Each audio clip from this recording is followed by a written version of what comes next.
Alright, we are back with another episode on the podcast. Now, today it's going to be a big one. We're going to talk about the World Cup, England and France, as well as my predictions for who is going to win the 2026 World Cup. This World Cup is going to be a massive World Cup. It's going to be the last World Cup, 100% for Ronaldo, most likely for Messi, maybe even Neymar, but you never know with Neymar. But it's going to be their last World Cup. People are going to see their idols, people they kind of like grew up watching playing. However, I don't think Portugal or Argentina, with Ronaldo or Messi, are going to win it. I don't think at all. I think the three favourites, believe it or not, are England, France, and the team that I predict are going to win it, which we'll get onto. Now me, I'm half French and I'm half English, so I support both, and I'd be super happy with either bringing it home. England, we haven't won it since 1966, so it's going to be a big one. Now sadly, as much as I'd love them to win the World Cup, I don't see England winning it. I don't think they're going to win it. And there are many reasons because of that. Let's start off with the fact that I think that after that 4-2 against Croatia, don't get me wrong, we looked hungry. You could tell we wanted to win. We pushed. The second half was unbelievable. It was unbelievable, the second half. However, I do think the defending, especially in the first half, that posed some real questions. There were some goals that were extremely preventable. We could have stopped, and we could have definitely defended to not pose ourselves in that kind of position. Now, it was two defending mistakes. That doesn't mean we're not gonna win the World Cup. But on the grand stage, when there's defending like this, and there's like new trying out of defence, like John Stones, for example, who could be arguably not starting instead of Gay. However, I think something like that, you really got to see through it all, and there's problems. But not only this, I mean, we're relying very heavily on our major stars, such like Harry Kane, Jude Bellingham, Declan Rice, who was amazing, by the way, last game. But yeah, I feel like if one of them get injured, which you never know, it can happen. Hopefully not, but it can happen. If one of them get injured, that's going to be very interesting. And I think that's going to change the squad so much, because our squad depth, sadly, isn't the greatest. Look, we got great players on the pitch and off the pitch. However, but our squad depth compared to other incredible teams, it's not the same. But also, we haven't won the World Cup since 1966. This means that every tournament, the pressure keeps increasing, and that's psychological and a fact, because each World Cup we're going to need to prove that we need to get it back. It keeps getting longer and longer ago that we won the World Cup. That's not to say we're not going to win the World Cup. I think we have an amazing shot at winning the World Cup. I think we have a great shot. I think we're one of the three favourites, if you ask me, after watching all the games. However, I just feel like there's a lot of factors that are going to have to be taken in. Thomas Tuchel, for example, amazing manager, incredible manager. In my opinion, better than Southgate, which I think a lot of people would agree with. But he hasn't been with the squad for that long. You know what I mean? Like other managers, they're there a good couple of years before the World Cup. Tuchel hasn't. However, Tuchel's adapted. You can see what he's done. His knowledge of the game and the players is incredible. Evident with what Piers Morgan said, that he went to the same cafe as Thomas Tuchel. They spoke, and he learnt a lot from the guy, and I think that's brilliant. We need a manager like this. But I feel like, has he had that long to adapt to the squad and everything? Has he? Now that's the question. Because if you ask me, I would have started Marcus Rashford on left wing instead of Anthony Gordon. But I'm not the coach. But yeah. Anyway, those are the reasons why I believe England are going to struggle through this tournament. However, there are many reasons why I do believe that England have an amazing shot at winning it. Now, let's talk about the fact that we have star players. I mean, come on, Harry Kane, arguably the best striker in the world right now, by Bayern Munich, on real level. It's amazing. Jude Bellingham, yes, he hasn't had the best of seasons for Real Madrid, but he's still top class, amazing, and going to be a starter for almost every national team. And yeah, we have an amazing shot at winning it. We know what big teams are like. We've played against big teams. We have so much experience in this tournament, especially with the players we have that have experience. That's going to be extremely important throughout the remainder of the tournament, and that will be hit badly for a lot of teams that don't have that experience. But yeah, I think we have an amazing shot at winning the tournament. Against Croatia, yes, our defending, come on, wasn't the best, but our hunger, our drive for the ball, the goals, incredible. Yes, Harry Kane's penalty, lucky to get the second one, but even then, look, it was the first penalty of the game, the pressure. I know that's his job, but most important is he slotted in the second goal, which was a great penalty. And yeah, I think we're going to go for this tournament. I think we're going to go extremely far in this tournament. And I hope it comes home for England. I can only hope it comes home for us. Yeah, 100%. Okay, that's my take on England. And I don't know if you guys agree or disagree. Just let me know in the comments.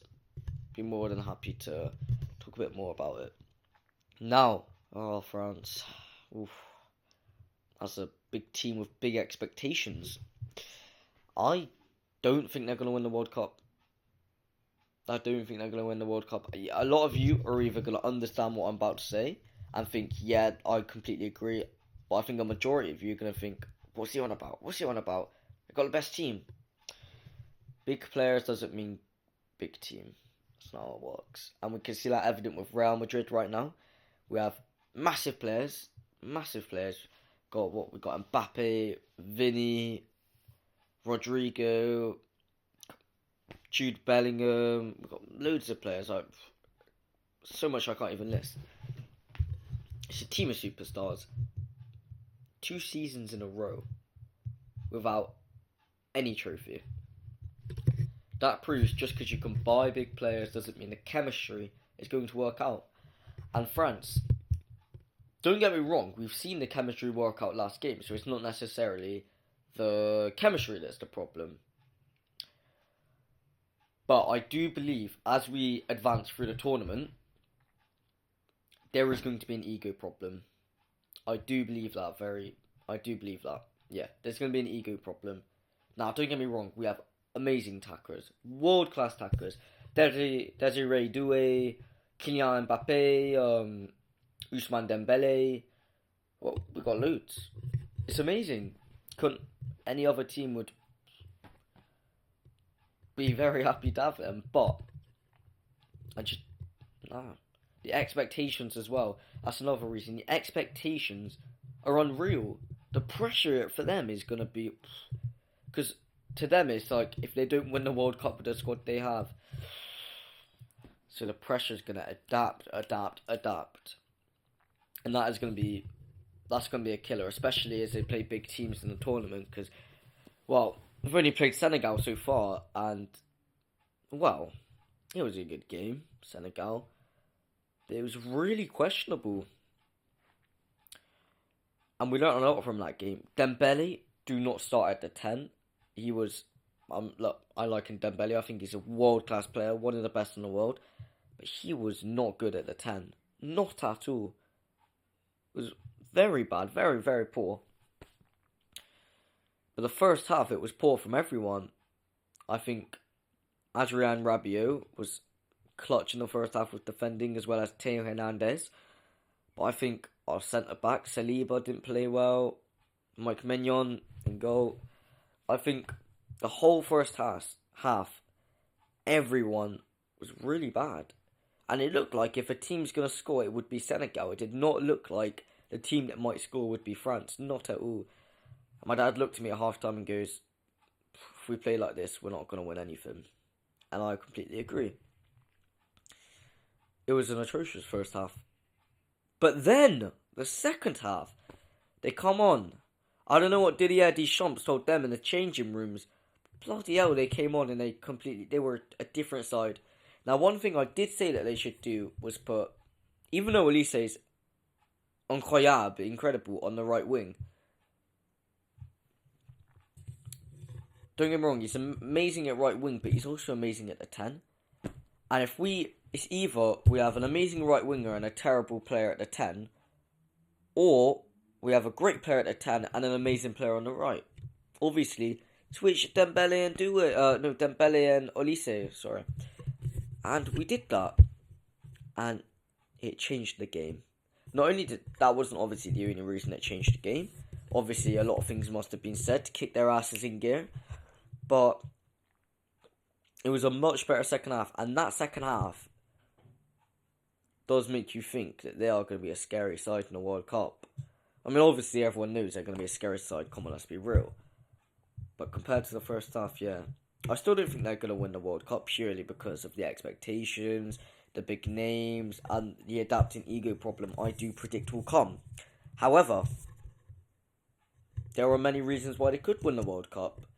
Because if they play like they did in that second half, whoa, all the other teams are going to have problems. Mbappe was amazing in the second half. He was poor first half, couldn't even get a touch. I love Mbappe. I do love Mbappe. And I was extremely happy to see him scoring the brace in the second half. The second goal, what an amazing shot. He just thought, I'd try it, why not, let's try it. First goal as well. Keeper did not expect him to go down the side, and, well, he did it, and it went in, it was a good shot. But Elise was unreal the second half. Now, that was the playmaker we need. That was the playmaker that adapted, put amazing balls through, found the little gaps. That's exactly what we needed, and that's exactly what changed the game. So now, yeah, England and France, that's my take on both teams. That's how I think it's going to go. I think they both have an amazing shot of winning the World Cup. Don't get me wrong. I hope they win the World Cup, both of them. I don't care who wins out of them two. Either one, I'm extremely happy. And if it comes to a game where they're both in it, like, you never know. They can be in the final together. We've seen with the brackets. I'd be neutral, and I'd be happy with whoever wins. I would. But now, my predictions for who's going to win the World Cup. So now, for my World Cup predictions for the 2026 World Cup is... Guys, can you give a little drum roll? Spain. It is Spain. That's who I think is going to win the World Cup. Not a doubt in my mind. Now, let me explain why before you all think that I'm stupid. Because I know they had an atrocious game against Cape Verde. I do know.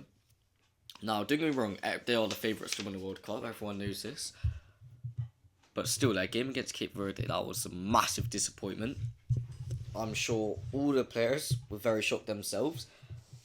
But I still strongly believe that they're going to win the World Cup. Now, there are a lot of reasons for this. They have an unreal squad. Don't get me wrong, I think there are better squads in the tournament. But still, they have an amazing squad. It's one of the best. So they're definitely going to be one of the best teams competing.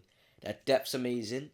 But what for me is really a massive advantage is a lot of them play for the same team. A lot of them play for Barcelona. Which means, like, look, the midfield, a lot of them do. Pedri, Gavi, obviously not Rodri, but even then, Rodri, he works very well with all of them. But then you've got Lamine Yamal, Ferran Torres. A lot of them, they all play for the same team. And but the majority of them play for the majority of them, they play in La Liga, meaning that there is going to be a massive advantage because they all know each other, they all know the style of play they like, especially the fact that a lot of them play for Barcelona. Maybe, obviously not as the whole team, but compared to other teams in the tournament where a majority of them are playing for different teams, this, I think, is going to be a massive advantage and will help them out hugely throughout the tournament. Now, this is one of the biggest reasons why I think they're going to win, because their chemistry is going to be amazing. Like, look, we see France, we see England. Is their chemistry amazing? No. Is their chemistry good? Yeah. But this team's chemistry, it's going to be a different level. We all know it. You know it. So let's just hope someone knocks them out early. But their performance against Cape Verde, now that was a disappointment for them, that's for sure. I mean, Cape Verde's keeper, he was unreal, we all know that. But even then, there were chances where they should have just finished. The goalkeeper wouldn't have even had a chance. Now, who was it? I think it was Ferran Torres that missed an absolutely beautiful chance second half that would have made all the difference. It would have made all the difference. But they didn't finish their chances. And the whole performance was rubbish. They didn't have any drive. They didn't have goal. It didn't look like they wanted to win. But I do think they've got a lot of youth in their squad. Now, the reason youth is going to be important is because, look, players like Lamine Yamal, Pedri, Gavi, these players, they're hungry. They're young, they're hungry. They've never seen a World Cup before.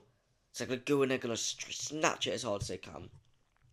As much as experience is detrimental, the hunger of the youth is something that no one can stop.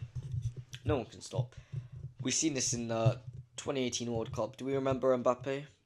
He was young. He was even in the 2022 World Cup, he was still quite young. How old was he?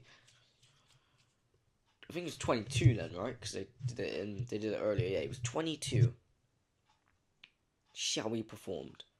And in the 2018 World Cup, youth hunger is something that clubs can't stop, and countries, that's for sure.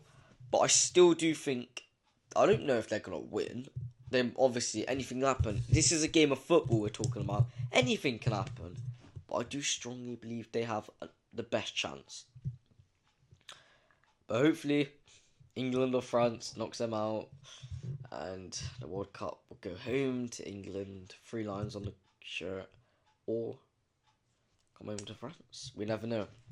But anyway, that's my prediction for the 2026 World Cup, and that's my take on England and France about who do I think is gonna win.